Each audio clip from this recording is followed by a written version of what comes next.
False Start, a college football podcast for everyone and everyone else. I'm your host, John Buhler, lead writer, fansided.com. I'm joined today by a man who learned half of his dance moves from Chris Farley, all of his partying ways from Wayne Campbell, excellent, but none of his hand-to-hand combat skills from Mike Vrabel. Cody Williams, content director, fansided.com. A sphincter says what? How are you? What?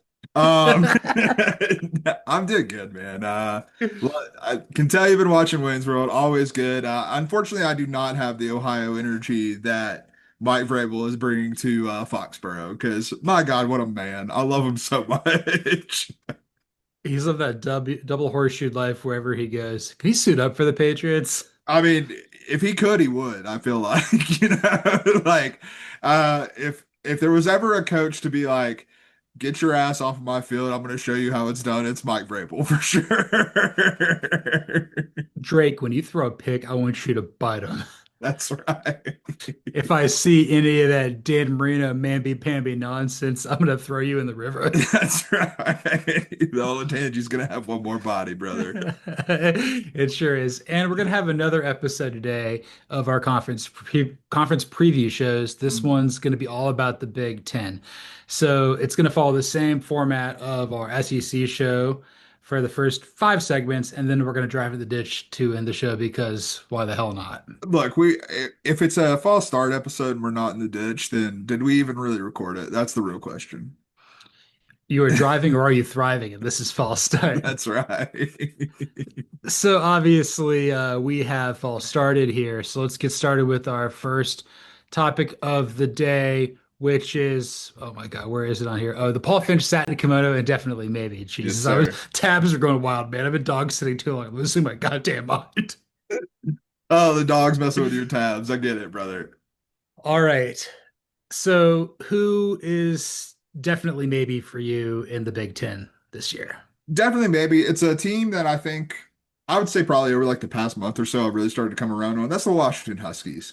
It starts with Jedd Fisch, man. I just think Jedd Fisch is a damn good coach. Like you look at what's happening at Arizona right now, and yes, part of that is because Jedd Fisch took some talent from Arizona there, but like he also won with that group. He also had them competing like in a big way in the Pac-12 back then. And so like you look at where they are and you look at what Washington, like everyone expected Washington to take a huge step back after losing Kalen DeBoer, after losing Michael Penix, after losing that entire receiving group. And yeah, they took a step back. They weren't in the college football playoff or anything, but they didn't drop off. Like they went through wholesale changes for that program and they still maintained it. Cousin Demond is now the quarterback there, very high on his talent. And I just think like I have a lot of faith in Jedd Fisch, and we saw what they were able to do in Seattle last year, and I think that's a big factor because you look at the Big Ten, that's probably one of the most difficult travels that you're going to have to make in the Big Ten is going to Seattle, and so like you get teams in there, you can pull off some upsets. You get teams in there, you can really get some momentum going. So when you have to make the travel, you have the potential to knock someone off. So I just think Washington is going to surprise some people. I don't think necessarily they're going to be a college football playoff team, but if they won 8 games, would not surprise me. And it doesn't feel like they're being talked about in that space right now. Yeah, I have them at 8-4 this year, and they were my second choice for definitely maybe Cousin Demond. He beat out Will Rogers, not the singer, the quarterback or whatever. Jedd Fisch's first year there in Seattle, they didn't go undefeated in Seattle. They just went undefeated in Husky Stadium because I believe they lost Apple Cup at Lumen Field. But Yeah. weird stuff happens at Lumen. Just ask Milchek. Ask Milchek, ask Mark S, ask, yeah, hell yeah, are all of them. Maybe Dylan too. No, Dylan's comfortable, brother. Dylan's living a good life at Lumen. I want to scream Gretchen really loud right now, but like I'm not in a place where I can do that. So just imagine Gretchen. That's right. But I think Cousin Demond's going to be a spectacular player. Washington, how I feel about Washington right now is how I think we're going to how we felt about Illinois at the end of last year. Yeah, that's a really good comparison. I like that a lot. Like just better than people realize. And Damon Williams is not draft eligible, so he's going to be No. back next year. Jedd Fisch is going to be able to keep running the program most likely. It's things are looking up for Washington. That's a really good comparison. You do lose some coaches, though. I believe Mhm. what Brennan Carroll goes to the Raiders, and obviously Stephen Belichick goes to North Carolina. Yeah. That was a really strong staff, but obviously Jed Fish is all from that same tree anyway. Yeah, I mean, Jedfish knows some dudes. The visor travels, baby. Yes, it does. So my definitely baby is, believe it or not, get out your faux cat. It's going to be the Nebraska Cornhuskers. Oh my God. Okay, let's go. I think they're going to go 9-3. Let's go. Okay. I mean, I'll talk more about Nebraska in a bit. You go ahead. So they've got a very navigable non-conference. You're on the road at Cincinnati, which if you win for a team that's going to be around 500 there in the Big 12, that's still one you can build positive momentum from, and Yeah. it's not going to hurt you. Akron, Houston Christian's not going to do much. Yeah. But you got a lot of very navigable games on the schedule in Big Ten play. Like you can beat Michigan State at home. Hmm. At Maryland's very winnable. You can beat Minnesota at home. Northwestern's at home. Obviously you got to beat USC and Iowa or something like that at home, but that's doable. On the road at Michigan's going to be challenging, or no, home versus Michigan's going to be challenging. At Penn State feels like a sure loss, and then Yeah. I think you have to go across the country to play at UCLA. That could be tough too. But like Dylan Raiola is incredibly talented. This Hmm. is the Matt Rule pop year. And Yeah. I think 9-3 at Nebraska in the Big Ten's equivalent of going like 11-1 at Baylor in the Big 12 of old. Um, it remains to be seen how good the offense is going to be under Dana Holgorsen. I think the Yeah. defense is going to hold up, but like they're not going to be a playoff caliber team, but they're going to be a team that's going to be they're going to start being ranked at some point, and then they're not going to not be unranked. So I think the component that I keep not necessarily forgetting about, but not factoring in enough is I think we both like Dana Holgorsen as an offensive coordinator. I think it's an uncharacteristic move for Matt Rule, but I think it's a move that needed to be made because one of the things I think that is one of Dana Holgerson's defining traits, at least when he's been good, is he puts players in the best position to succeed on offense. And like that seems oversimplified, but we've seen that not be the case many, many times in college football over the years with many different offensive coordinators and coaches. And I think that Nebraska last year, when I watched Dylan Raiola and I watched this offense, there were moments where it looked like, man, like you see everything that Dylan Raiola is supposed to be. But there were also moments where it was like, he looks incredibly uncomfortable. And I wonder if a lot of those moments were, hey, we're trying to make you into something you're not. Let Dylan Raiola be Dylan Raiola. Don't try to make him Patrick Mahomes like he wants to be. But, like, let Dylan Raiola be Dylan Raiola as a football player. And I think Dana Holgerson is someone who's going to play to strengths rather than try to like, square peg round hold it like our boy Mario Cristobal. I mean, he's the Kirk Lazarus of Lincoln, Nebraska. That's right. That's right. Doesn't know who he is. There is one thought though. Didn't Tony White leave to go be the FSU defensive coordinator? Let's I see. think there was. I'm trying to think. They may have like lost something, but even in that situation, like Yeah, that's correct. Matt Rule is still defensive mind, former linebacker, Yeah. basically the guy who was in the same linebacker room as LeVar Arrington, and he's it's just the range and talent there. He survived too, which is probably the most impressive part. Ain't that the truth? So did you have anybody else you thought of in consideration? Because Washington's my second. So they're definitely not on the same level as we're talking about Nebraska and Washington, but I do think Michigan State's going to be a lot better than people think, man. Yeah, Like Aiden Childs is tremendously talented. We have a lot of faith in Jonathan Smith as a head coach as well as a program builder. And like now he's had over a year to get his fingers, into the program and like really start to build this in his image. Like again, I still think it's going to take a little bit longer for them to compete atop the Big Ten, but I think when you hear a lot of people talking about Michigan State right now, they talk about them like a team that's not going to a bowl game. And I feel pretty confident that Sparty's going to a bowl game. yeah, me too. I think they're going to go like 7-5, 6-6. Yeah, Aiden Childs needs a nickname. It's Star Lord because ooh, Chaz, things that's to go right. get That's easier. right. Because Peter Quill didn't take, but Star Lord That's did. right. That's right. Star Lord works. I love that. So, let's do our satin kimono. I'm gonna go to the other side of Michigan and go to the Michigan Wolverines for mine. And I'm still very high on Bryce Underwood. I'm still a believer in Bryce Underwood. I think there's going to be some moments where we're like, holy ass, look at what Bryce Underwood just did this past week. I also think he's an 18-year-old kid, man. Yeah. And I think that just inherently, particularly in a league like the Big Ten, is going to define your ceiling. Like I think when you get Bryce Underwood against certain coaches, like it's not going to be an issue. But like, and I'm not looking at Michigan's schedule, but like if you go on the road and you play Phil Parker and Kinnick, or if you just have Phil Parker coming to Ann Arbor with that Iowa defense, like he's going to pick Bryce Underwood and a young quarterback apart. And like that's the stuff I worry about with Michigan.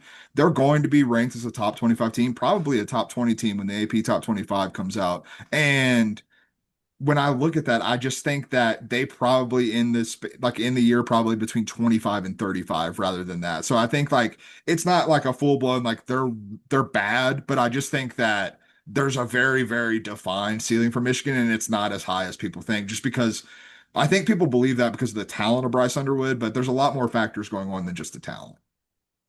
Yeah, it's called the Big Ten, not the Kid 10. Yeah, exactly. Exactly. These are So grown ass men we're talking about.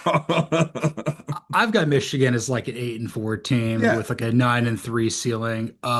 I'm so excited to see what Bryce Underwood can do, but asking an 18-year-old to be a deodorant is a lot Yeah. because I think Sharon Moore sticks. Yeah, 100%.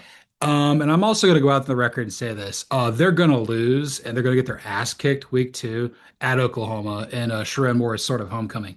Then he has the burger suspension where, yeah, you got to beat Central Michigan, and then you got to win at Nebraska. If you're Hmm. 2-2, which I would venture to guess you're going to beat New Mexico at home, that's going to put Most a lot of likely. pressure. That's going to put a lot of pressure on them. I think they go 3-1 over that stretch. Like, I think they do get Nebraska kind of honed in there, but like Michigan could kind of go either way, but there's wins to be had in conference play, and there's also losses to be had too. I don't think they're going to lose. I don't think they're going to beat Ohio State for like the fourth year in a row. That'd Would be be hilarious though, it wouldn't would be really really funny.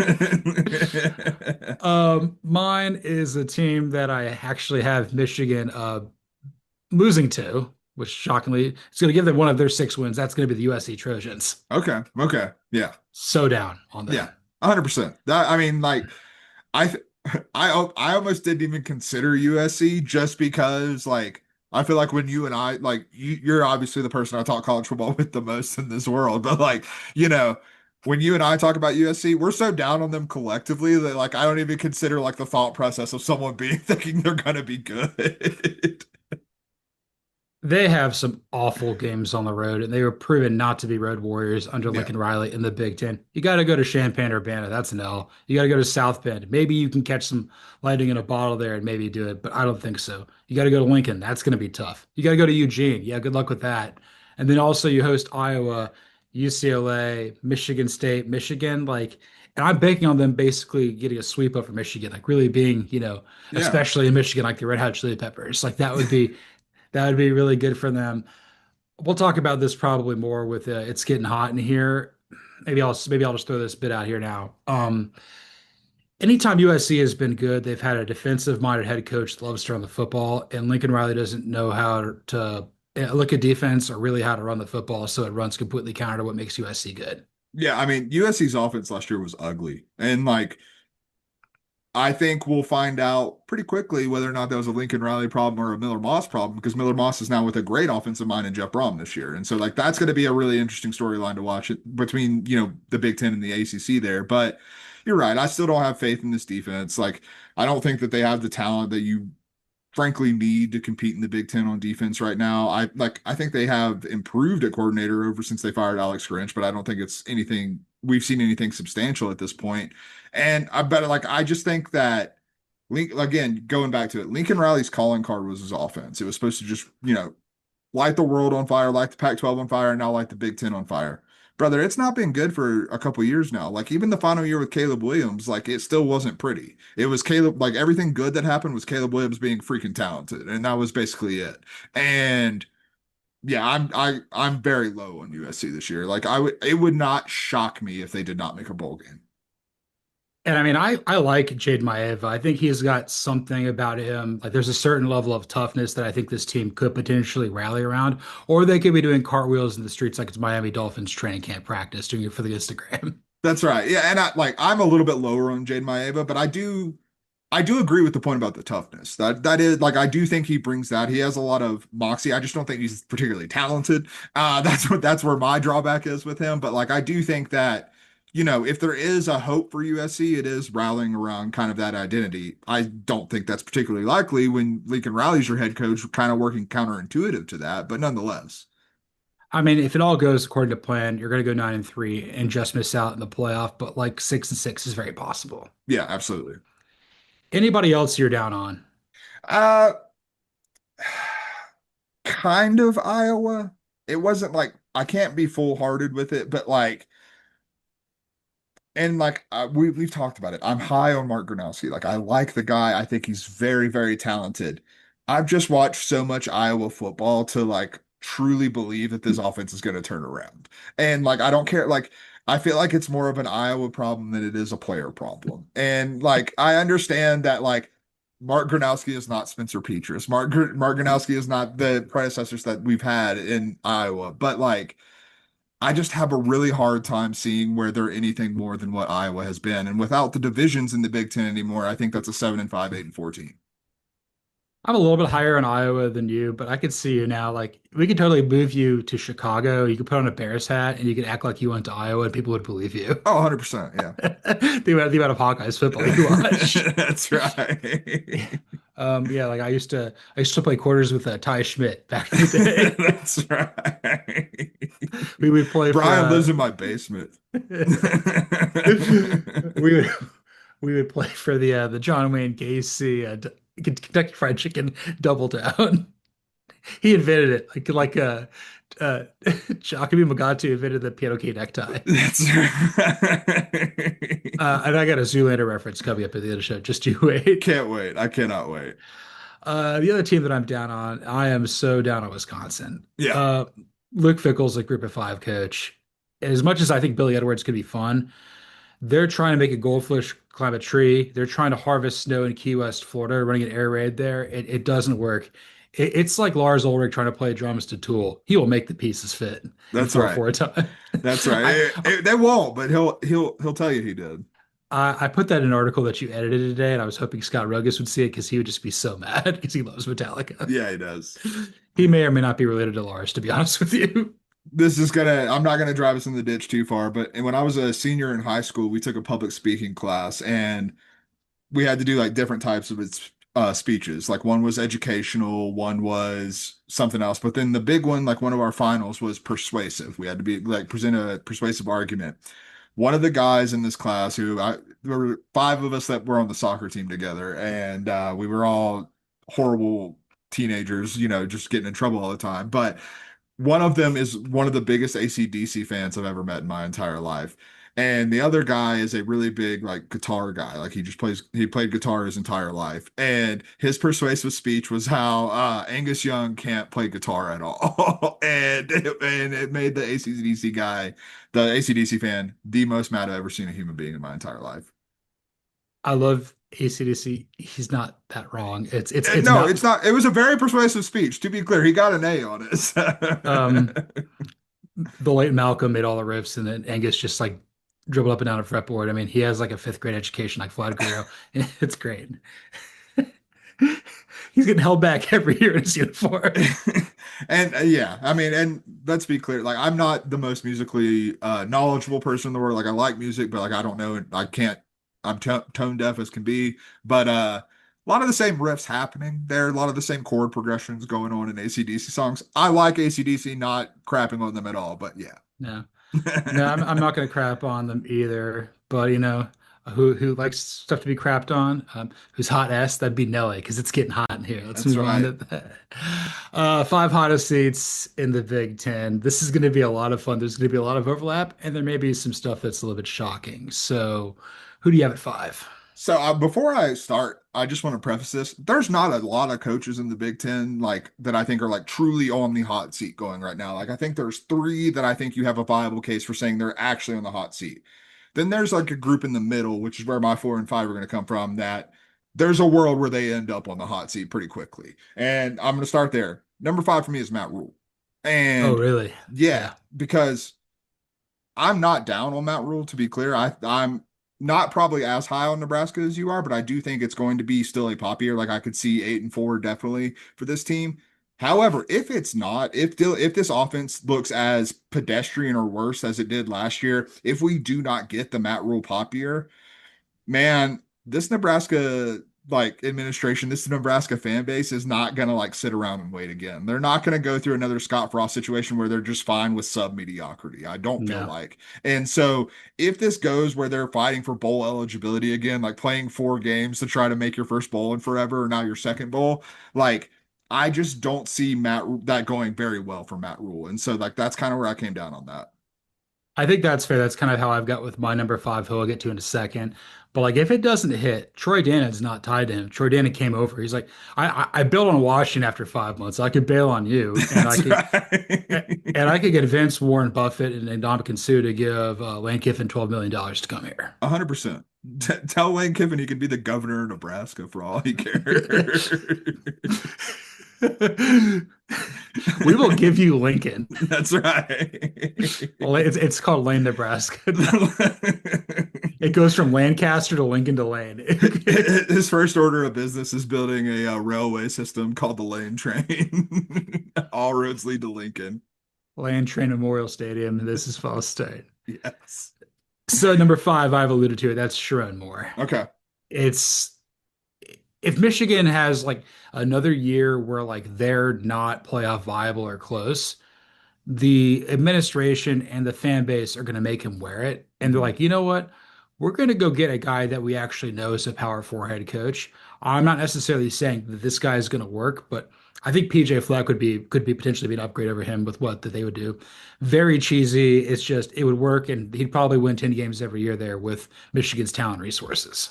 I have Sharon Moore at number 4, so this is perfect. I 100% with you. Like he was I wouldn't call him handpicked successor to Jim Harbaugh. I feel like if Michigan had its way, Jesse Minter would be the head coach of Michigan right Right. now. And Sharon Moore was kind of the fallout to try to get some continuity that was left for them.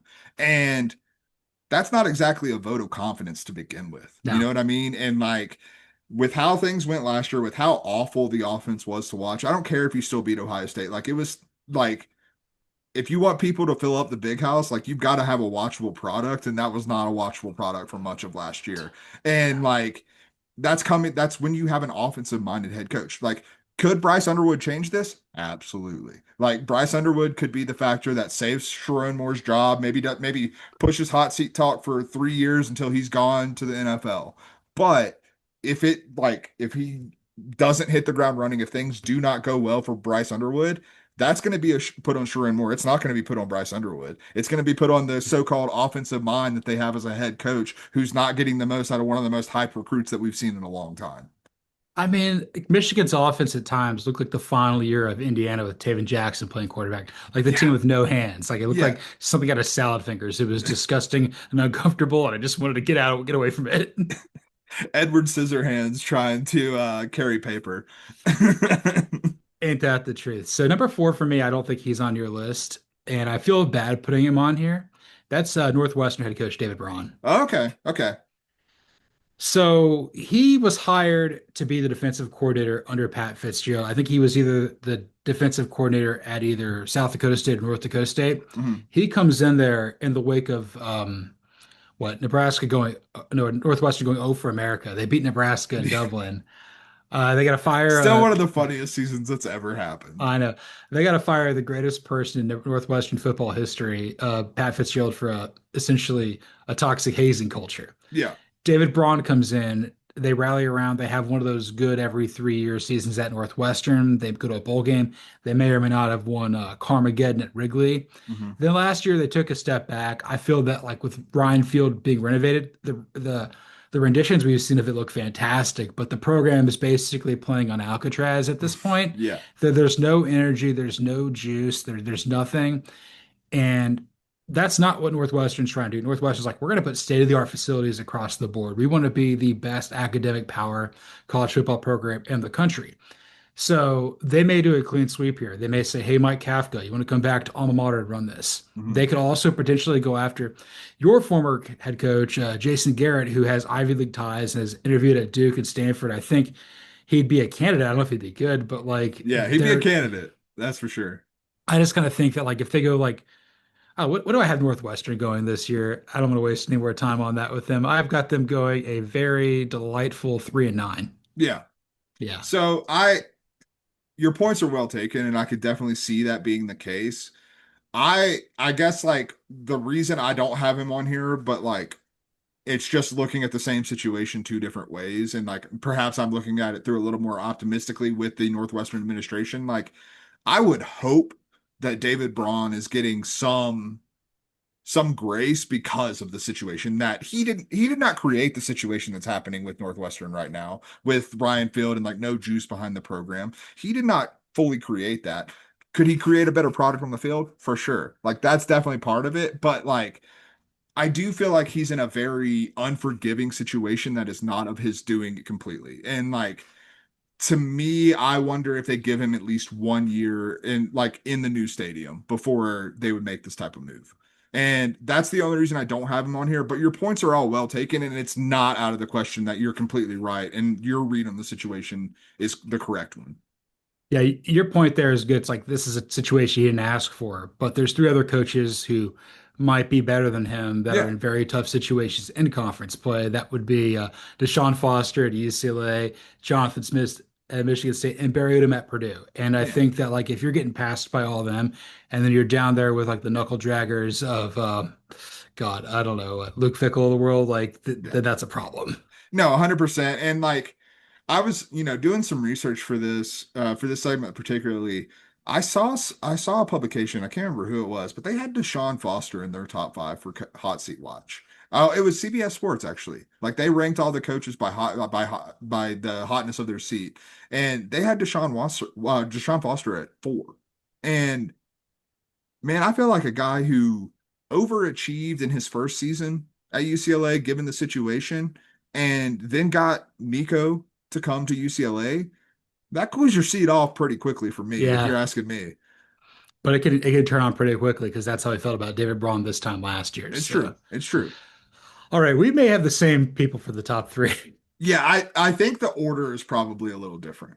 Okay, I so who do have you? I have Luke Yeah. Fickell at 3, Okay. and I feel like you probably have him a little bit higher. Yes. And to be clear, these three are kind of interchangeable because I think all of their seats are pretty damn hot. But I mean, you mentioned it. Like Luke Fickell is trying to make a penguin fly. Like I don't know what analogy you want to use, but what he's trying to do with Wisconsin is not going to work. We've talked about it 100 times. Like, there's a reason Wisconsin stuck with the plan and was as successful as the Badgers were for so many years with like the Barry Alvarez coaching tree, because it's what you have to do to win at Wisconsin. And bringing in someone who's trying to reinvent the wheel in Madison is not the path to success. We've already seen it.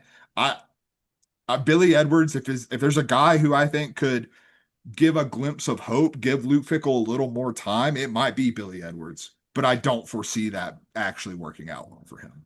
No, so I have him at 2. And Okay. I think maybe for 3 for you, the financial component of it is a little bit like they got to swallow a big poison pill to Yeah. get out of this. But I was just thinking about this. You fire like former quarterback of yours and Paul Christ, who left Pitt to come over here, had a lot of success. Yeah. And then you pass over Jim Leonard, who played there in the interim, thinking Yeah. this could be better. Like, I'm not saying that Jim Leonard put a curse on them, but like, what if he did? The I Jim mean, Leonard curse? I think Jim Leonard would have been a better head coach than Luke Fickell, like hands Yeah. down. And like if I'm not mistaken at the time, we were both on that train. Like hire Jim Leonard. Like that is the obvious move to make in this situation. Yeah, you can say like this guy's played the NFL for 10 years as opposed to being just a immovable blob 1 year for the Saints. Yeah, Like like wishing he was at Ohio State. Like that's Luke Fickell's MO. Luke Fickell, like there's only been 1 year where Ohio State was not good, and that was the year Luke Fickell was the interim head coach. Right. 100%. And with like Wisconsin, like the last year or two, like the last 2 or 3 years, like this is the worst they've been since we can read. Like, 100%. And like, I think the most damning part for Luke Fickell is like, yes, like you're trying to do something with the offense that is ill-advised. The defense has dropped off, man. yeah, And that's supposed to be your calling card as a head coach. Like you look back at Cincinnati and all the talent that he developed and found there. And like now the Wisconsin defense is lesser. And like on top of that, you're also putting your defense at a disadvantage by trying to run an air raid. Like the air raid offense makes defense more difficult, especially when you're bad at running the air raid and you spend 30 seconds running a 3-and-out. Like that's not good for your defense. Why do I keep burning my hands when I cook? Well, I keep putting your hand in the eye. Oh, I gotta drive us in the ditch again. I'm sorry. Yes. But I saw this thread the other day on Twitter and it was uh how men have survived as long as they have is a mystery, which is a very fair assessment. I do a lot of dumb things daily. But reading threads like this make me feel good about myself because this woman posted that her boyfriend was cooking her dinner for the first time. They were new dating, and him cooking her dinner was making a frozen pizza. Nothing wrong with that, fellas. Like, you know, cook what you cook. And the pizza gets done cooking, and he says, "Oh, I hate this part." And he proceeds to take the pizza out with his bare hands out of the oven. Doesn't know what an oven mitt or anything of that nature is. And he was 25 years old when this happened. And I'm just like, oh my God. 25 years old. God bless his soul. How he made it to 25, I don't know. I honestly, if I'm being real, I don't know how his hands weren't like calloused at that point if he's been taking things out of the oven with his bare hands for 20 years. He probably grew up with crown molding. So, That's right. and so at number two for me, or actually number three for me is a guy that definitely grew up with crown molding or claims to. That's Lincoln Riley. Yeah, yeah. That's who I have at number two. So yeah.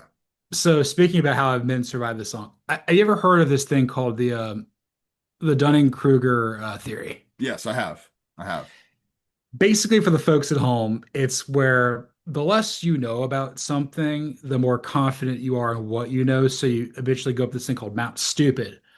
But if you're like a insane academic that knows everything, you're very cautious and timid because you know too much. You know too much for your own good. Right. Lincoln Riley is the type of guy that will put lemon juice on his face, think he can rob a bank because like that's how invisible ink works, and the cameras can't see you. That's right. Yeah. Um, it's just like, yeah, I know a lot about defense. It's like I hired one of the Ryan guys and a Lynn, and it's gonna fix it, and it's not. Yeah. Man, I just want it to end. I should probably do a hierarchy of like the 10 coaching regimes that just need to end. Yeah. Like Brian 100%. Brian Snitker, Mike Tomlin, Lincoln Riley are like top three. Yeah. Uh, 100%. I mean, Aaron Boone probably. there's an argument for someone who we don't have on our hot seat list, but Kirk Ferentz is Kirk not Ferentz. an incapable candidate on that list. Your guy Alex Cora can be insanely frustrating. He is, but Red Sox are playing winning baseball right now, so I don't got too many complaints. That's fine. You got the next Christian Campbell sign, so congratulations there. Brother, he's a little bit better than old Christian, I think. I know. I went to high school, the same high school as Christian Campbell. Look what I'm doing. Look what he's doing. This is That's awesome. right. Uh, You're not in Worcester, so that's a no, plus for you. no, I'm in Buckhead right That's now. right. You got anything to add about Lincoln Riley? No, I mean it's a lot of the things you said, and I think it's the other big factor that we've talked about is I think Jen Cohen is probably reaching a breaking point. Like this isn't her guy. This is someone who I think that at a certain point she understands what's best for USC, and it's very clear that at this point that it's not Lincoln Riley, and it'll take a very impressive season from the Trojans, I think, to change that opinion. Yeah, I cannot wait for the big dumper. I've got something about this. That's right. Yeah, the big dumper is sponsored by Cal Raleigh, not really, but who cares? And then at number one, I'm just going to say we have Mike Locksley of Maryland, We do indeed. Yeah. hottest seat in the country. Brother, if he makes it halfway through the season, like it might be an act of God, like truly. Should have gotten fired last year. I don't think Maryland's going to win a conference game. You also get a new AD and Jim Smith coming over from the Braves to replace good old Damon Evans. Yeah, love that dude. Go Dogs. Yeah, Jim Smith's gonna be like, yeah, we can't turtle up on September 15th anymore. We got to play real football. And Mike Locksley, come on down to Athens, Georgia, and place Mike Bobo, please. Yeah, I mean, like Mike Locksley is not an untalented coach. Like he might be an untalented head coach for sure, but like he is not an untalented coach. And like it's just been an epidemic of underperformance at Maryland, man. Like you think about Maryland, they always have like three or four guys going in the top 100 of the NFL draft. It's crazy. And like every year, Maryland's 6-6 or worse. And it's just like At the end of the day, that comes down on Mike Locksley. He should have been fired last year. I'm looking at their schedule now. As Maryland is, and Mike Locksley have been want to do over the years, non-conference is a cakewalk. They're probably starting 3-0. You got all three at home for Florida Atlantic, Northern Illinois, and Towson. Like, I think Maryland's probably got that covered. But then you start Big Ten play, and we've seen historically, like, Maryland is like the prototype for the team that starts off 5-0, 6-0, and like people get a little over their skis about and then just like absolutely S the bed over the rest of the season. I think that starts as soon as Big Ten play starts because Yeah. you're on the road at Camp Randall for your first conference game. Now we're not huge fans of Wisconsin this year, obviously, but like on the road at Camp Randall for a team that I think is pretty devoid of talent in the Terps, like that's not a good spot to be in. You get your bye week, and then you have Washington coming to town. I think Washington is substantially better, and then you have Nebraska coming down the week after. Like you're 3-3 sitting there, and then you have to go on the road to UCLA, welcome Indiana to town, and then go to Rutgers. I would not be surprised if Mike Locksley is not coaching that game at Rutgers. And then you end the season at Illinois, Michigan, and then Michigan State. Like it's And yeah. and that's why I could see him getting fired in that exact spot because you look at that finishing stretch and like why not like break in some new blood? Why not give yourself something like some sort of juice to potentially navigate that? I mean, at this point, you have to start Malik Washington week one and see what happens. Exactly. And I'm terrified that he's not actually going to do that because he's trying to save his ass. He's gonna end up like that poor turtle in Guardians of the Galaxy 3. He's gonna end up like the turtle Kevin Malone got a hold of in The Office, where he tries to glue back together the shell, but it was dead for like a week. Oh God, that is brutal. But you know where you can glue a turtle back together? Live from Eric Crouch's That's right. couch. Some would say it's the best hobby to do on Eric Crouch's couch. Our five Heisman Trophy candidates in the Big Ten Plus is sleeper. I might surprise you. I'm going to start number five. I've got Mark Gronowski, quarterback at Iowa. Okay. So I'll go ahead and split. That's my sleeper. That's who I Okay. have there. I'm pretty sure he's like 150 to 1 to win the Heisman. So yeah. If Iowa has one of those 10-2 Kirk Ferentz spite seasons, it's going to require him winning a game or two that Iowa typically doesn't do. Like he's got to look, he's got to beat Oregon or Penn State or USC, maybe win Cyhawk. Cyhawk's a really important game. But if he goes out there, he's already won the Walter Payton Trophy at South Dakota State, I think 2 years ago. He came to Iowa to do big things, so all power to him to do that. We'll see what happens. Yeah, 100%. And I agreed with you. Like I think Iowa is probably a bit of again, I'm lower on Iowa than you are, but if Mark Gronowski does reinvent this offense, does make the Hawkeyes viable on that side of the ball, then I think and like you get them in the like Joel Klatt's prediction comes to fruition and Iowa's in the college football playoff conversation. Mark Gronowski is going to get a hell of a lot of credit for that, and he's going to have to do some pretty special things statistically to also do that. And so that's why he's my sleeper. I don't think it's necessarily likely, but I can see the case for it. At number five, I have Drew Aller, and probably lower than some people watching would probably have him, but I think that I do believe that we are going to see a step forward from Drew Aller. The receiving core has improved. I think Drew Aller is a very talented player. I think I think we are going to see a step forward from him. And we also think that Penn State is going to be in the national championship conversation. Not saying they're going to win it, but they're going to be in that conversation. I would assume that here in a bit, we're going to both have them as a playoff lock. At the same time, when you look at Drew Aller narratively, it's going to be cannibalization on the Penn State offense. You have Nick Singleton and Katron Allen, who I do not have on my list because they're splitting a backfield and splitting carries. So neither of them is going to have the statistical production. But they're also, because it is a two-headed monster, it's still going to be a ground-based offense. So I just don't think Drew Aller's numbers are necessarily going to be there to win the Heisman. However, if he does show a ton of improvement and that passing offense does take a next step because of Drew Aller, I could see him getting an invite to New York, but I don't see a world where he really wins this. Yeah, I don't have Drew Aller on my list for that reason too. Yeah. He's probably like my second sleeper because the cannibalization. It's going to be about Nick Singleton and Katron Allen. Maybe throw the ball to Trevor Pena. Really need to see Drowler throw to a wide receiver. Again, this is exactly what we saw at Michigan 2 years ago with JJ McCarthy. I Yeah. think he's a better version of JJ McCarthy because he has a little more awareness. I don't Yeah. necessarily know if it's going to work out to a great NFL career. He'll probably get drafted in the first round. He'll probably be Todd Blackledge. Maybe he could be Kerry Collins in this fall start. Dude, we love Kerry Collins, so Hell let's yeah. hope. Kerry Collins, a guy I remember dude, but a little bit too young to remember that. But yeah, Yeah, that's I no. remember him with the Panthers. I remember Kerry Collins with the Panthers. I remember him with the Giants, and my uncle was not a fan of him back in 2000. Hell yeah. That guy was the Blaine Gabbert. Like I hate being tackled more than anybody. Please don't hurt me. Please don't, please don't hurt me. So at so yeah, Drell is your five. Mark Gronowski is my five. My four, gotta go with the debonair extraordinaire. That's Fernando Mendoza at Indiana. Okay, nice. My thought process is if Indiana has a season like they did a year ago, they're like 9-3 or better, and he's a better version of Curtis Rourke with the Kurt Cignetti narrative out there. He's going to be yapping blah blah blah blah blah blah blah blah blah about a bunch of nonsense and play nobody. But you go out and you beat Illinois and you got that win on your resume.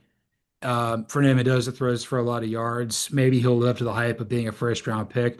Again, he's got another year after this, so maybe it's 2026 that he does it, but like he'll be on people's radar. More importantly, he'll be on Gus Johnson's radar with Fernando. Oh yeah, dude. Gus Johnson calling Fernando Mendoza is what we've all needed in our lives for a long time. I have Fernando Yes. Mendoza at two, for a Okay. lot of the reasons that you just said, but I feel like people forget that before Curtis Rourke got hurt and had to miss a couple games last year, there was some sleeper Heisman buzz for that kid because he was putting up good numbers. And I think that Fernando Mendoza is a better player. I think Fernando Mendoza is in an equally good situation, and Indiana has the opportunity to win 9 or 10 games again.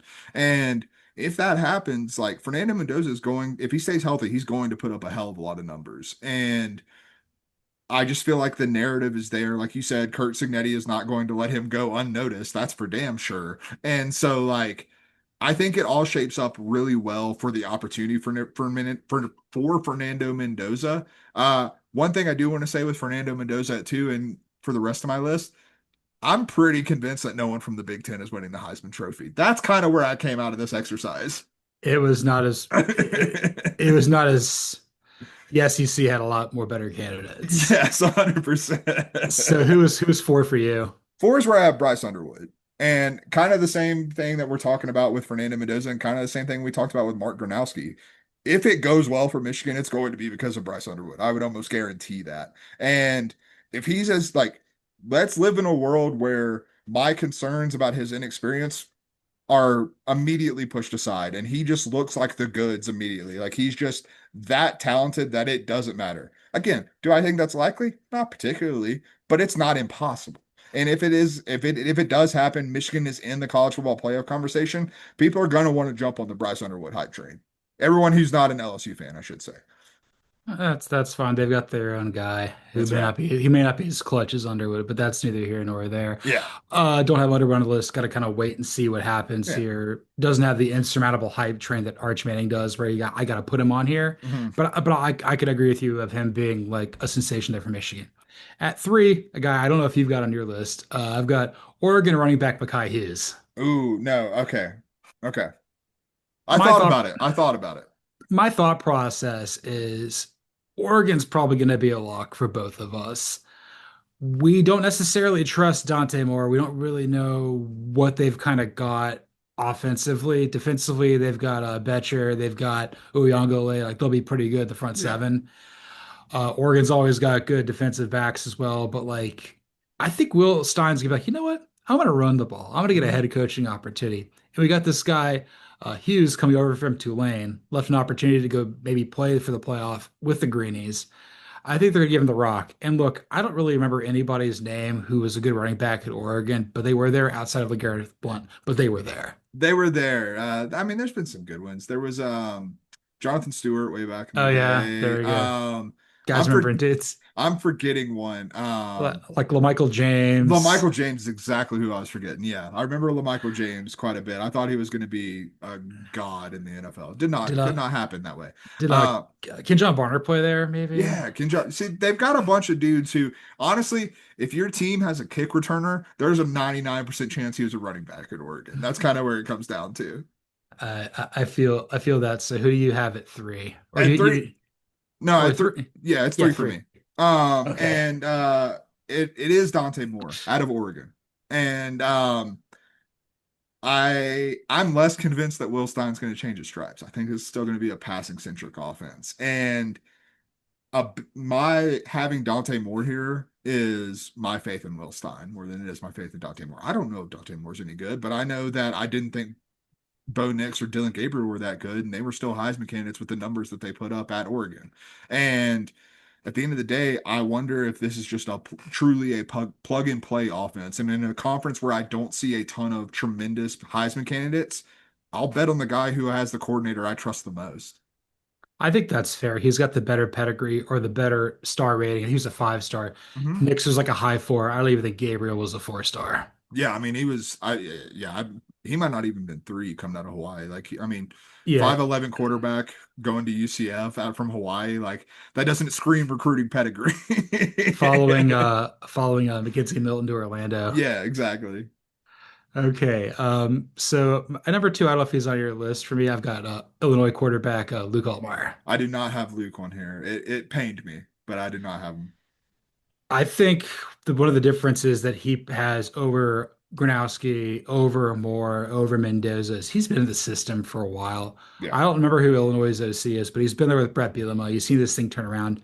This is a guy that I believe is from Starkville, Mississippi, initially played at Ole Miss, goes to Illinois, could potentially be the best quarterback in the conference. Again, a lot of it's got to come down to, winning that game versus Indiana to get to the playoff, but like you were like ranked like 12 in the coaches poll. You're probably going Mhm. to be in the top 16 in the AP top 25. Go get it, man. Go do it. Go be the Jeff George I always wanted you to be. That's right. And so my worry with Illinois, or sorry, with Luke Altmaier, I should say specifically, I don't really have a ton of worries. I think Illinois is really damn good. But my worry with Luke Altmaier is nothing about his ability, nothing about how well he's going to run the offense. It's stat based, man. I just don't know if he's going to put up the numbers to be like seriously considered. Like when I'm thinking about someone like him versus a Dante Moore or Fernando Mendoza, I know their numbers are going to be more impressive because that's just not how Illinois plays football. And like that's not a fault of Luke Altmaier, but if we're talking Heisman consideration, that's where my trepidation comes in there. I still think he's like if we were doing a conversation where we're drafting quarterbacks that we would want on our teams, Luke Ottmeyer will be a whole hell of a lot higher on my list than he is here. Yeah, I'm not a. I mean, stats do it for everybody else. I'm just kind of more narrative person with this, Yeah. so I can get there. You have Fernando at two. We probably have the same guy at number one. Yeah, it's the probably the best player in college football, not named Caleb Downs, and it's Jeremiah Smith, his teammate. Yeah, he's so good. It's unbelievable how like dude came in at 18 years old and looked like Calvin Johnson like immediately. Like what the hell is this kid made of? Like he drank his milk as a kid like Spike's dad was making him in Little Giants. Like 100%. Like he is unbelievable. I think the only thing that's going to stop Jeremiah Smith from being in Heisman consideration is for me is I have questions about the quarterback. Like I don't trust Julian Sain and I don't trust Kyle Holt. So like I don't know if he's going to, but like I still think Jeremiah Smith's going to put up a hell of a lot of numbers because I think he can throw the ball in his general vicinity and he's going to catch it. And like he's just so damn good that I think he's almost to some degree quarterback proof. Yeah, like it's the next like Larry Fitzgerald out there. Yeah, He's been running routes for cousin Gino since he was 10. that's right, man. Like dude is just a freak, absolute freak. I love it when like people like are famous cousins, like Oh yeah, like Matt Ryan, Mike McGlinchey. I love that. Like Gino and Jeremiah Smith, yeah, they have the same last name, but like yeah. what was it?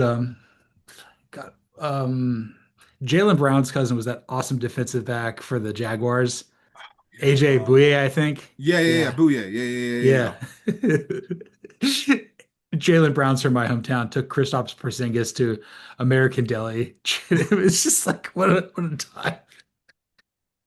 It's where you've always wanted to go as a European, I'm sure. Yeah. So and then you said Gronowski is your sleeper. Gronowski is my sleeper. Yeah. My sleeper is cousin Demond Williams Jr. Hell yeah, brother. Love that. I think he could be Noah Fafita 2.0. I think he can be a better version of Noah Fafita for I Jet like that. Fish. He's also not a short king, so that helps No, too. no, he's Demond. He's so good. Like he's named after somebody. That's all right. Cousin Damon got all the height in our family because I sure as hell didn't. No, the good Lord made you 5'9", so he could not be 5'9". That's right. That's fantastic. But let's move on to our next topic here with some playoffs. You kidding me? You kidding me, brother? Our locks, contenders, and pretenders to make the playoff out of the Big Ten. I'm just gonna say it. We each have three locks. We do each have three locks. I'm Ohio, curious. I think the contenders and pretenders are going to be interesting though. I'm mhm. curious to see where we go there. Ohio State, Oregon, and Penn State are all locks. Mhm. I don't know how much more you have to add to this. I do have one thing that I thought is very interesting. So I think that the one thing I will add to that is very important distinction. These are locks to make the playoff. This is Yes, not locks to be in national championship consideration. Because if that was the case, I would probably not have Oregon in this group. But right. I feel so confident in the floor that Dan Lanning has raised in Eugene right now that it's really hard for me to look at the Ducks. It's really hard for me to look at their schedule and not see a world where they aren't good enough to get in the playoff. I don't know if they're going to be back in Indianapolis playing for the Big Ten title. I don't necessarily believe that they are. It's possible, but I don't believe that they are currently. But I do think that they're very much good enough to be in the playoff and most likely host a playoff game, frankly. I could see that. Schedule like what I did, which we'll talk about this when we formulate our playoff thing in a couple weeks. Like, Yeah. there's some stuff out there with Oregon and Penn State that I'm a little bit about. Yeah. My thing is, I think Ohio State is the lock of all locks. Yeah. Agreed. I think the second biggest lock is probably Georgia, and then Ohio State's like even well beyond them, or Georgia or Texas. Yeah. 100%. Like, eh, like they own Penn State, man. They're like They that do. coach that a coach Klein can't beat. Yeah. 100%. They're Ed Henry kicking Herman Boone's ass, brother. Yeah, so it's Ohio State. Like there must be an asteroid for Ohio State not to make the playoff this I year. mean, that asteroid could be Matt Patricia. Who knows? I mean, he does use an upper two pencil and a laminated play sheet, so Yeah. You know, rocks for brains. There is the defensive coordinator. it'd be like that sometimes. All right, Quite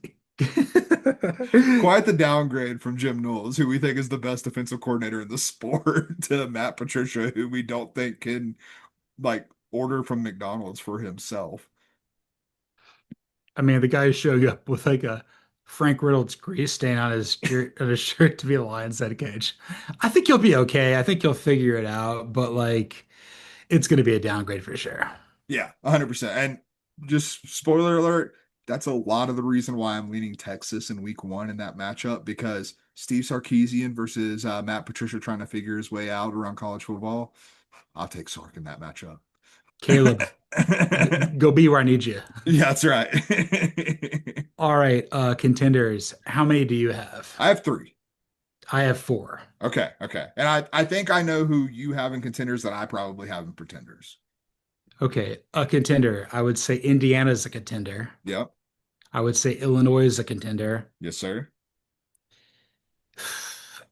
I don't know if these last two I have are the same for you, but Okay. I have Iowa and Michigan. Okay, so I was wrong about knowing who you had. I do not have Iowa. I have Michigan as a playoff contender. And again, to me, let's start with Michigan just because I think they're the most interesting one in this. But like when you talk about Michigan, I think you're talking about another team with a lot of variance because you're starting an 18-year-old at quarterback, man. And like, no matter how prodigiously talented is, that makes me a little dubious because he's 18 years old. But again, if it works out, Michigan's defense, like, not enough people are talking about the fact that, like, yes, they lost a lot with, Mason Graham and everyone that went to the NFL, Will Johnson and the like. this is still a super experienced defense. I was looking at their depth chart the other day, and it's all grad transfers who have been in the program, not grad transfers, grad students and like seniors, redshirt seniors. It's an experienced defense who have been in this program since Jim Harbaugh's been there. Like this isn't a group that's like they're rebuilding on the fly. This is a group that was ready to come in and step into these roles. Michigan's defense is going to be good. And so if Bryce Young elevates this offense to a level that they was like as far surpasses what we saw last year, that's still a team that went to a bowl game last year with an offense being like unworkable. And so like there's a world where they absolutely can make it to the playoff. It's not a world where I necessarily think they get there, but it's absolutely not impossible. And it's like not unlikely enough for me to put them as a pretender. Well, like when they came in at number 14 of the coaches poll, I'm like, I wouldn't have put them that high, but like I don't have a massive problem with it either. Yeah, exactly. And then I would say Indiana and Illinois are like in the same bucket where it's like new up and coming teams. We think they've got fantastic coaches, good quarterback play. You got to get some pellets on the wall. Fortunately enough, they play each other. So That's whoever right. gets that one has the upper hand. And again, like you got to get to 10 and 2 because they're not going to let you at 9 and 3. Yeah, that's one of the sneaky best games of the year, like one that I'm looking real forward to. Yes. And then I'll just go with Iowa, who I don't Yeah. have on there. Again, it's the I'm a believer in Gronowski with Tim Lester, maybe, but you're dubious of Iowa's defense a little bit this year. You think it might pull back a little bit. It pulled back a little bit last year, man. Yeah, like I have trust in Phil Parker, but I don't think that the talent is necessarily where we've seen Iowa in years past. I will say that week 2 at Jack Trice, that's going to be tough. It's good, yeah. I mean that Cyhawk's gonna be it's gonna be a banger. It always is. For one reason or another, it always is. It's the Elastico with that booty base, man. That's That's right. what's That's right. all right. And then for pretenders, I have three. I also have three. So I have Iowa in my pretenders because again, I think of pretenders as people are talking about this as a potential playoff team and teams that I don't necessarily believe in. For me, that's Iowa. I think it's Iowa. The offense is going to be the offense, man. And then I have USC and Nebraska as my other two. Yes, and I have Washington down there for me. So Okay. like, yeah, like that's the same sort of teams where like you could probably get to about 8 or so wins, but like to really ask yourself, is this team going to get to 10 wins? That's a bit much. Yeah, I think I mean with USC even more so than Nebraska, I'll be clear about that. But like with USC, like I just I feel like Lincoln Riley would have to coach the perfect season for that to happen. Like this is one of the least talented USC rosters we've seen in a long time, and it's going to have to be Lincoln Riley coaching his way out of that predicament. What have we seen in Southern California to make us think that that's going to be the case? And like I that's where I come down on that. Nebraska, I just think it's a Nebraska thing, and not in the same way that Iowa is an Iowa thing. Like it's not like a culture or anything like that. I just wonder if the playoff is too much leveling up too quick. I'm not saying that they can't level up, but I think leveling up, like you mentioned, would be 9-3, and Nebraska fans should be very happy with 9-3. But that's also not going to get Nebraska into the playoff. No, it's not. So we're kind of right there. But before we move on to our penultimate topic, let's just have like a few thoughts about teams in the Big Ten we haven't discussed yet. Just little things here Yeah, and there. Let's talk about Minnesota. I've kind of got them as an 8-4 team. They lose Max Brosmer, but PJ Fleck kind of knows what he's doing. You're going to oscillate between 5-7 and 8-4, maybe yeah. 9-3 if you're lucky. I feel like he's kind of biding his time for his next opportunity. He definitely is. And I think that, yes, losing Max Brosmer is tough, but they have a young quarterback coming in, Drake Lindsay, Yes, redshirt freshman. One of the, like, someone who, when you read things out of Minnesota, it seems like PJ Fleck and this coaching staff are super high on. And he like just kind of reading into his recruiting profile a little bit, he sounds a little bit like Tanner Morgan. And Tanner Morgan was not like an NFL prospect by any stretch of the no, imagination, but he was hell of a college play. yeah, he was a hell of a quarterback at Minnesota. And so like if you can find some stable quarterback play, I have enough trust in PJ Fleck culturally and like just to get the best out of his players. Because when has he not done that, quite frankly? He's done that at Western Michigan. He's done that at Minnesota. He'll do it wherever he goes next. He's going to keep rowing that damn boat. That's right. Um, Purdue, it's tough right now, but I think they got a really good head coach in Barry Odom. I think they'll Yeah. they'll upset somebody this year. They may win 4 games. I I think Purdue is going to be a hell of a lot like Michigan State a year ago, where Yeah. there's some moments and they probably beat themselves in a lot of games, but like they probably put a scare into more. And like I agree with you, they probably do get an upset, but I think they scare even more teams than that. But then they aren't able to pull through just because this roster's pretty crappy. Yeah, and their AD Mike Babinski is pretty good, so like he's not going to want to have two bad hires in a Yeah. row. I think that'll work out. Maybe a rough year for Rutgers. Yeah, at the same time, Rutgers is like I think Rutgers is going to be the exact same football team that they were a year ago. Like I think that's what why Greg Schiano works at Rutgers is because he's not trying to reinvent the wheel. He's trying to get Rutgers to the best version that Rutgers can be. And what the record looks like really just depends on the Big Ten schedule and the strength of the conference as a whole. And I think like last year, that was good enough to get Rutgers to a bowl game. This year, it might not be. Maybe not. Trying to do the math here. I might have screwed up something with my preview. Who cares? Whatever. But like Rutgers will be trying to get to a bowl game, and UCLA, I think they might have a better season than USC. It would be hilarious, and I don't disagree. I mean, again, I'm not a big Jade Maeva fan, and Nico is Nico, so we'll see what happens. I had Nico finishing runner-up to Carson Beck for the Heisman of the SEC last year. I Yes, don't sir. forget. It's Yes, on sir. record. You can find that there. Former Heisman candidate, you know? Former Heisman candidate. And let's move on to our penultimate topic here with a question. It's a two-part question. Let's do some do Host or do Host. Yes, sir. Will Dan Lanning ever win a national championship at Oregon? Will James Franklin ever win one at Penn State? These This is loaded, really this is really hard. these are loaded questions. I'm gonna go Duhast 1S for Dan Lanning at Oregon. I think he gets there. I think it might take some time. I don't think it's going to be this year, but I think that we're seeing Dan Lanning lay the groundwork to actually get this done. I think Dante Moore coming in as a young transfer, not a Bo Nix, not a Dylan Gabriel who already has 50 plus starts to his name before he comes in, or 30 starts in Bo Nix's case, whatever the case is. Like having Dante Moore come in, that's how you build a sustainable thing, and that's how you build a national champion. You get someone in the program for multiple years who's young and who you can mold, who's not going to just like listen to your coaching, but who can actually turn into the quarterback that you want him to be. We know the talent level at Oregon is there, man. Like Dan Lanning's recruiting at an unbelievable level. Like their losses in the recruiting trailers have been getting, Dan Lanning raked over the coals a little bit. It's still a top 10 class every single year without, well, not even trying. And I think that the talent level is too high. And I think that they're laying the foundation to kind of get out of the quarterback transfer cycle that they were in and like really start to build in that capacity. So I think yes for Dan Lanning, Duhast 1S. Duhas 2S is for James Franklin, man. I just don't see it. Like I'm a believer in Penn State this year, but I just don't like I think when it push comes to shove, I don't see him getting it done. This is fun. I disagree with you on both topics. This Hell is yeah, let's good. go. I got Dan Lanning, two S's, do Host here.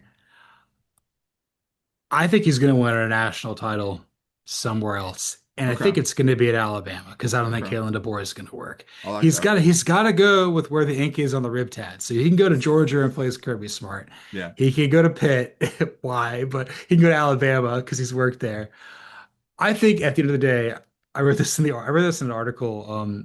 I'll probably get hate on this, but like I wrote this. Like, Chris Landers, who's a big Ohio State fan, just like made my morning. He says overall, at its core, Oregon is forever soft. I mean, it's true, And man. like Dan Lanning is coming in here, basically like a star linebacker coach, coming from the Todd Graham tree, the Nick Saban tree, the Kirby Smart tree. And then he's got guys who are like all about uniforms. It's like why he'll never win at Texas A&M. It's why Texas A&M will never do it. It's the same. They get the same people who are impressionable, and it just doesn't work. The problem with Oregon is you only have 4.2 million people in your state. You got to recruit elsewhere. That's a challenge. Their year to do it was last year, and they didn't do it. And that's why I was so critical of them. And maybe they'll prove me wrong. Maybe Dante Moore is the bee's knees. Maybe Will Stein's like the best offensive coordinator since Mike Leach. Yeah.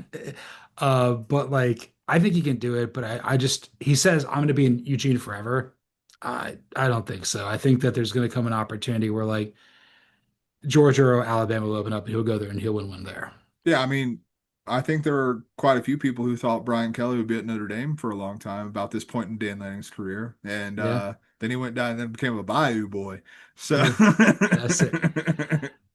And then James Franklin, I'm going to say Du Hast 1S, but it has to be this year. yeah.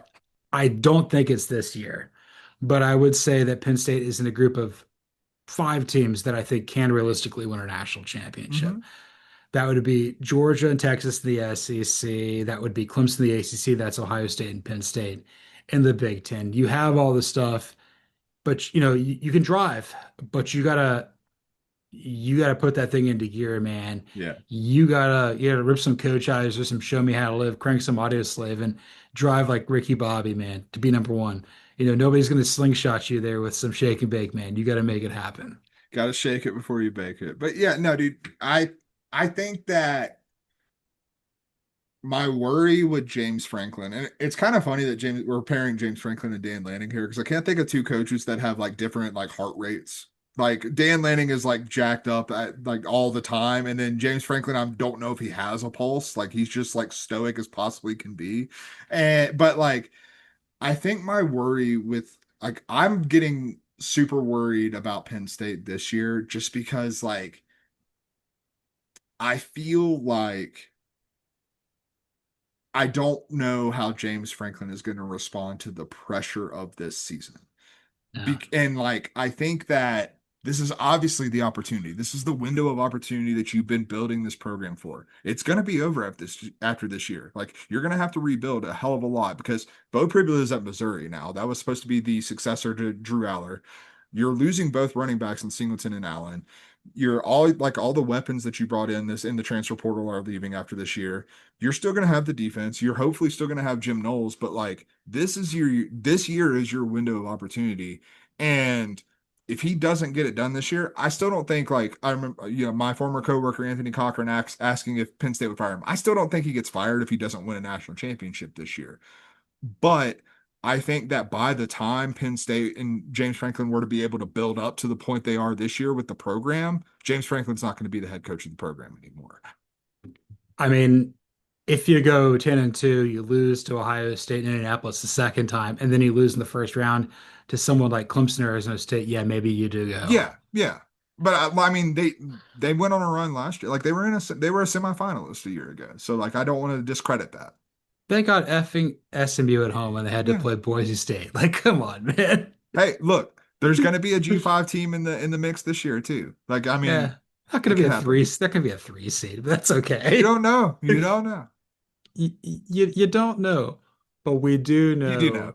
We do know. Let's do some local scouting report to get out of here with some Big Ten energy coursing through our veins. Yes, sir. I've got three stories. How many do you have? So I didn't go the story route. I went with things just in New Mexico that are very Big Ten, and I have three as well.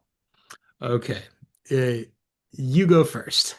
So one of the things about Ohio, Big Ten country, when I think of Big Ten country, I just literally think of Ohio. I understand there's a whole lot more of the Midwest, but I just think of Ohio. If you ask someone where they're from in Ohio, they're going to tell you near Cleveland, near Cincinnati, or near Dayton. And those are the only three answers you're really going to get. And New Mexico is very much the same way. Someone asked me where I'm from Santa Fe. I'm from Albuquerque, or I'm from Las Cruces. And I live in Los Alamos. That's a solid hour from Santa Fe, but I still say I'm from Santa Fe because that's where it is. And it's just the more I thought about it, that's very Big Ten-esque because no one cares about what, BFE part of Ohio, Illinois, or whatever you're from. You're from 45 minutes outside of Chicago or 45 minutes outside of Albuquerque. Like you got your landmarks and you stick to Everyone's from Atlanta. Maybe it. making Warner Robins. That's in Savannah, I guess. But like Julie Bean's in Shambles. She was raised in Columbus. Hell yeah. But that's I love that. That's great. So we're dog sitting in Buckhead. I'm like, God, where am I gonna find like Big Ten energy in Buckhead, Atlanta? Oh, it was here. So we're dog sitting in essentially Balboa Towers from Arrested Development. Very nice place. We got this nice golden retriever out there named Jax. He's very sweet. But the thing is, he doesn't like cats or other dogs. Like he'll Mhm. bark. This is very common. So must have been Sunday or Monday night. We're taking him out for a pee about 10:45, and this guy comes out, and he's gray hair, very confident man. Just keeps walking towards us, and we're like, is like he has to know that like not all dogs like you got to play dog tag like, out there. It's a dumb Right. thing that we do in Atlanta. You probably do that in New Mexico too. But this guy's just Jim Harbaugh powering through the awkwardness. He's like, I am going to the effing dog park to let my dog play. And then he's over there with a stick banging on like the railings, trying to get his dog fired up. And the Arizona State podcast is like, man, what a dick. Dude, what a guy. Definitely living the double horseshoe life up there. Yeah, Jim Harbaugh. Hey neighbor. That's right. All right, what's your second one? So this is I really can't define why this just screamed Big Ten energy to me, but it did. So I'm in again Los Alamos, and we have a McDonald's in Los Alamos because we're big city living. We are not smallest town in the world, but we do have McDonald's. It's like every other normal McDonald's in the world. However, if you drive 20 minutes down the hill, you reach another McDonald's in Powake. And in Powake, all of the McDonald's prices are substantially higher. Like a you order like a 10-piece nugget, it's like $9. I don't understand why, but it is $9. And everything is just like the prices are just gouged into oblivion. And I don't know why, but that just seemed like something that would be very Big Ten. Like you no McDonald's is the same. McDonald's prices may vary. Like that just Big Ten prices may vary. That just feels very on brand. You get ripped off with your rent in Chicago, I'll tell you that A much. 100%, man. I'm probably not quite as much in, yeah, I don't know, Lincoln, Nebraska. They just want you to move to Lincoln, man. This next one's a two-parter. So on Monday night, me and the Arizona State podcast, we went out to eat. We went to a Greek restaurant. We saw some Greek food. Oh, let's try to be healthy. Let's try not to drink this week, whatever we're doing. So we go in there, and there's two tables next to us that are coursing Big Ten energy through their veins. So the table directly to my left, her right. There's a guy over there in his like late 20s, early 30s, dressed up in his suit and everything like that. Definitely worked in the financials district in Buckhead. You lived in Atlanta, you know what I'm talking Oh, about. yeah, 100%. And then there was a lady across from him who was probably in her 50s. She was the epitome of a stay-in-bed dog mom. Okay. She actually brought Bruiser Woods with her in her lap. And I couldn't tell if that was his mom or his lady friend, but Yeah. it was interesting. And I forgot about this part. So the guy, he looks like, for lack of a better word, a cleaned up Judah Friedlander. That's hard to imagine because Judah Freelander doesn't really clean up. No, also, been watching some movies. Judah Friedlander had a three-movie run that is unbelievable. You got to hit me He with it.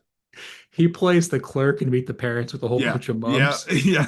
You get a whole bunch of moms. Then he plays Molly Shannon's husband, Ron von Kleinenstein, in Wet Hot American Summer. Oh my God, you're right. Oh, damn. Okay. And then, it came out in 2001, probably the most influential comedy movie for me all time, Zoolander. He's Scrappy Zoolander, brother with Derek Zoolander, brother of Luke Zoolander, played by Vince Vaughn's son, John Voight. No way. Like this guy looked like Goofy Goof. He had like a He didn't goofy. have the glasses. That's what's tripping me out. He just looked perpetual. His name was Scrappy. He just looked perpetually concussed. I mean, And it, as we know, working in the mines, sometimes you are perpetually concussed. I didn't know there were mines in South Jersey, but that makes sense. They've got That's coal there. right. But anyway, this guy goes over there to the waiter and he goes, "Hey friend, I want the check." And he learned that from somebody else. That was very big.